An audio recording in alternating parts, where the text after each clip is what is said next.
ചികിത്സാ രംഗത്തെ വിദഗ്ധരായ ഡോക്ടർമാരുടെ അഭിപ്രായങ്ങൾ ഇനി നമുക്ക് ശ്രദ്ധിക്കാം. Pulse expert.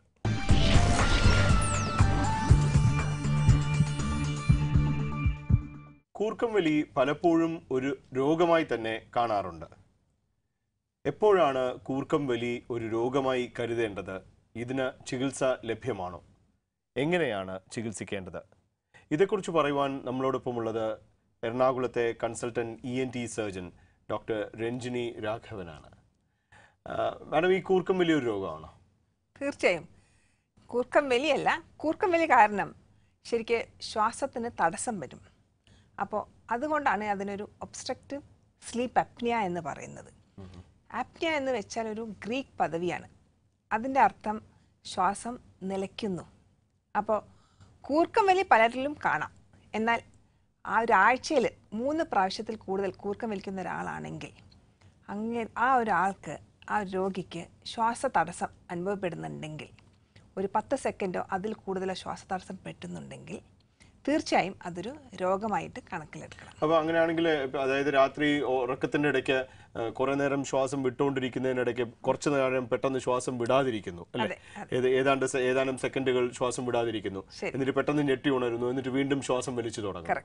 അപ്പോൾ അങ്ങനെയുള്ള ആളുകൾക്ക് ഇതൊരു രോഗമായി തന്നെ കരുതണം. ആരിലാണ് ഈ ഒരു പ്രശ്നം കൂടുതൽ ഉണ്ടാകുന്നത്? അമിതവണ്ണമുള്ളവരിലോ അല്ലെങ്കിൽ മദ്യപിക്കുന്നവരിലോ ഒക്കെ ഇത് കൂടുതലൊരു ബുദ്ധിമുട്ടുണ്ടാക്കുന്ന പ്രശ്നം? തീർച്ചയായും. കാരണം എന്താ വെച്ചാൽ ഒരു 40 വയസ്സിന് മേലെയുള്ള ആൾക്കാർക്കാണ് സാധാരണ കാണുന്നത് ഈ ഒബ്സ്ട്രക്റ്റീവ് സ്ലീപ്പ് അപ്നിയ എന്നുള്ളൊരു രോഗം കാണുന്നത്. ഈ ഒരു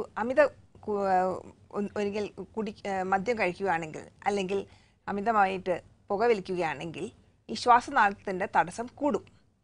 അപ്പോൾ അങ്ങനെ വരുമ്പോഴും ഈ ഒരു കൂർക്കം വലി കൂടുതൽ അനുഭവപ്പെടുന്നതാണ്.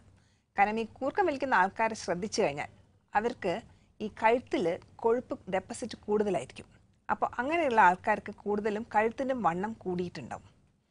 അതേമാതിരി അവരിൽ കൂടുതലും പുരുഷന്മാരിലാണ് കാണുന്നത്.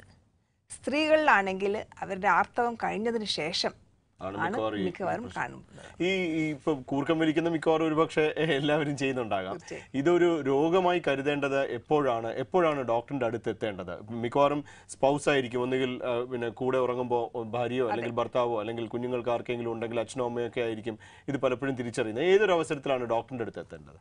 ഇപ്പോൾ ഈ കൂർക്കം വലിക്കുന്ന ആൾക്കാർക്ക് ആഴ്ചയിൽ 3 പ്രാവശ്യത്തിൽ കൂടുതൽ ഞാൻ പറഞ്ഞ മാതിരി ഉണ്ടാവുന്നുണ്ടെങ്കിൽ, അതേമാതിരി അവരുടെ ഭാര്യയോ അല്ലെങ്കിൽ ഭർത്താവോ ശ്രദ്ധിക്കുന്നുണ്ടെങ്കിൽ അവർ ഉറക്കത്തിൻ്റെ ഇടയിൽ കുറച്ച് നേരത്തേക്ക് ശ്വാസം നിൽക്കുന്നുണ്ട്, രണ്ടാമത് പിന്നെയും ഒരു ശ്വാസം കിട്ടാത്ത മാതിരി ഒരു ചെറിയൊരു സ്ട്രഗിൾ ഉണ്ടാവും, രണ്ടാമത് പിന്നെയും ഒരു ശ്വാസം വലിക്കുന്നുണ്ടാവും.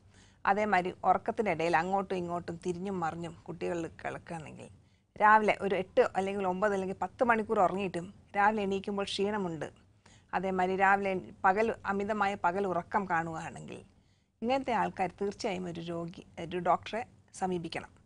കാരണം അവർ പലപ്പോഴും മനസ്സിലാക്കാത്തത് ഈ ഒരു കൂർക്കം വലി കാരണം തലച്ചോറിലേക്കുള്ളൊരു ഓക്സിജൻ്റെ അളവ് കുറയുകയാണ്. അപ്പോൾ ഇത് കുറേ നാളിങ്ങനെ ഓക്സിജൻ്റെ അളവ് കുറയുമ്പോൾ പിന്നീട് ബ്ലഡ് ഷുഗർ കൂടാനും അതുകൊണ്ട് അങ്ങനെ പ്രമേഹം അനുഭവപ്പെടാനും BP കൂടി ഹൈപ്പർ ടെൻഷൻ വരാനും അതേമാതിരി ഹാർട്ട് പ്രോബ്ലംസ് വരാനും എല്ലാം പ്രവണത കൂടുന്നുണ്ട്. ഓക്കെ. ഈ കൂർക്കം വലി ഒരു രോഗമാണ് അല്ലെങ്കിൽ ഒബ്സ്ട്രക്റ്റീവ് സ്ലീപ്പ് അപ്നിയ ആണ് എന്ന് എങ്ങനെയാണ് സ്ഥിരീകരിക്കുന്നത്? ഇതിന് നമ്മൾ ആദ്യം 2 കാര്യങ്ങൾ ചെയ്യാം. ഒന്ന്, ഒരു സ്ലീപ്പ് സ്റ്റഡി എന്ന് വെച്ച് കഴിഞ്ഞാൽ ഒരു ദിവസം രാത്രി ഒരു ചെറിയൊരു മെഷീൻ വെച്ചിട്ട് ആ ഒരു മെഷീൻ വെച്ചിട്ട് ടെസ്റ്റ് ചെയ്യുന്നുണ്ട് ഒരു ഓക്സിജൻ്റെ അളവ് എത്രത്തോളം കുറയുന്നുണ്ട്, അതേമാതിരി 1 മണിക്കൂറിൽ എത്ര പ്രാവശ്യം ശ്വാസ തടസ്സം അനുഭവപ്പെടുന്നുണ്ട്, അതേമാതിരി ഇത് എത്രത്തോളം ഉറക്കം, ശരിക്കും നല്ലൊരു ഉറക്കം നമുക്ക് വേണം. ഒരു 20% നമുക്ക് REM സ്ലീപ്പ് എന്ന് വെച്ചാൽ ഒരു നല്ലൊരു ഡീപ്പ് സ്ലീപ്പ് വേണം. അതെത്രത്തോളം അനുഭവപ്പെടുന്നുണ്ട്, ഇതെല്ലാം ഒന്ന് ടെസ്റ്റ് ചെയ്ത് നോക്കിയിട്ട് 1 മണിക്കൂറിൽ ഒരു 5 പ്രാവശ്യത്തിൽ കൂടുതൽ ശ്വാസം നിലയ്ക്കുന്നുണ്ടെങ്കിൽ അത് തീർച്ചയായിട്ടും ഒരു ഡേഞ്ചർ സൈനാണ്. അപ്പോൾ ഇതിനുള്ള ടെസ്റ്റുകൾ ലഭ്യമാണ് അല്ലേ? സ്ലീപ്പ് സ്റ്റഡി എന്ന് പറഞ്ഞൊരു ടെസ്റ്റ് ലഭ്യമാണ്. ഈ സ്ലീപ്പ് സ്റ്റഡിക്ക് വിധേയനാകുമോ? അപ്പോൾ അതായത് ഉറങ്ങിക്കൊണ്ടിരിക്കുമ്പോൾ ചില ഉപകരണങ്ങൾ വഴി അവരുടെ ഉറക്കത്തിന്റെ സാന്ദ്രത എത്രയുണ്ട് എന്ന് തിരിച്ചറിയാനും അഥവാ അതിൽ കുഴപ്പമുണ്ടെങ്കിൽ അതിന് പിന്നീട് ചികിത്സിക്കാനുള്ള തീർച്ചയായും അതിന് മുൻ ഇത് എടുക്കണം. കാരണം ഈ ഒരു വേദന ഉണ്ടായാൽ ഒരു ആള് തീർച്ചയായും ഡോക്ടറെ സമീപിക്കും. പക്ഷെ കൂർക്കം വലിക്കുന്ന ആൾ ഒരിക്കലും അതൊരു രോഗമായിട്ട് അയാൾ കരുതുന്നില്ല. കാരണം അയാൾക്കൊരു അസുഖം അത് കാരണം ഉണ്ടാവുന്നില്ല.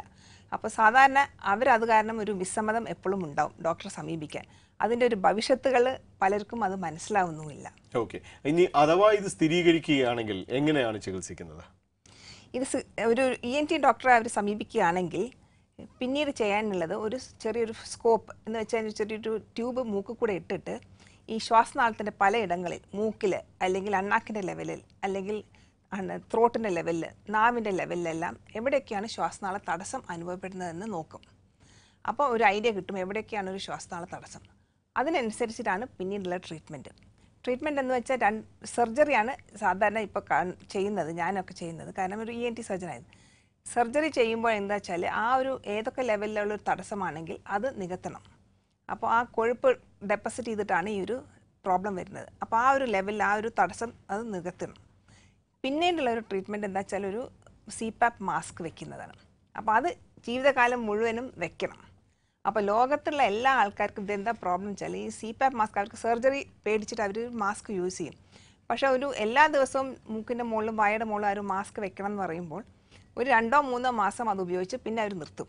അപ്പോൾ പിന്നെയും ഈ ഒരു അസുഖം അതേമാതിരി തന്നെ അനുഭവിച്ചുകൊണ്ടിരിക്കും.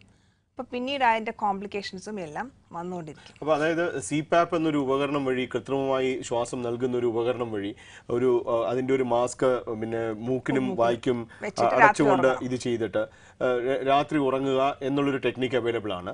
ഇനി അഥവാ ഡോക്ടർ നേരത്തെ സൂചിപ്പിച്ച മാതിരി ഒരു സ്കോപ്പ്, ഒരു കുഴൽ കടത്തിവിടുമ്പോഴേക്ക് മൂക്കിൻ്റെ പുറകിലോ അല്ലെങ്കിൽ തൊണ്ടയിലോ അല്ലെങ്കിൽ അണ്ണാക്കിലോ മറ്റോ എന്തെങ്കിലും തടസ്സമുണ്ടെങ്കിൽ ശസ്ത്രക്രിയ വഴി ആ തടസ്സം നീക്കം ചെയ്യുകയും ഇതിൻ്റെ ഒരു ചികിത്സാ മാർഗമാണ്. അതാണ് ശാശ്വതം. കാരണം പിന്നീട് അവർ തടി കൂടുന്നില്ലെങ്കിൽ അതൊരു പക്ഷെ അത് ഇപ്പോൾ എല്ലാവർക്കും ഇത്തരത്തിലുള്ള ഒരു ഒബ്സ്ട്രക്ഷൻ കാണാൻ സാധിക്കുമോ? ഈ ഒരു കൂർക്കം വലി അനുഭവിക്കുന്ന എല്ലാവർക്കും ഇങ്ങനെ ഒരു ഒബ്സ്ട്രക്ഷൻ ഉണ്ടാവും, എവിടെയെങ്കിലും ഒരു തീർച്ചയായിട്ടും ഉണ്ടാവും. ഓക്കെ, അപ്പം അതിന് പുറമെ പിന്നെ മദ്യപാനം ഒഴിവാക്കുക, പുകവലി ഒഴിവാക്കുക, ശരിയായിട്ടുള്ള പിന്നെ ആരോഗ്യ രീതിയും അതുപോലെ ഉറക്കത്തിന്റെ രീതിയും ശീലിക്കുക, ഇതെല്ലാം കൂർക്കം വലി ഒഴിവാക്കുവാൻ പ്രധാനമാണ്. അതെ.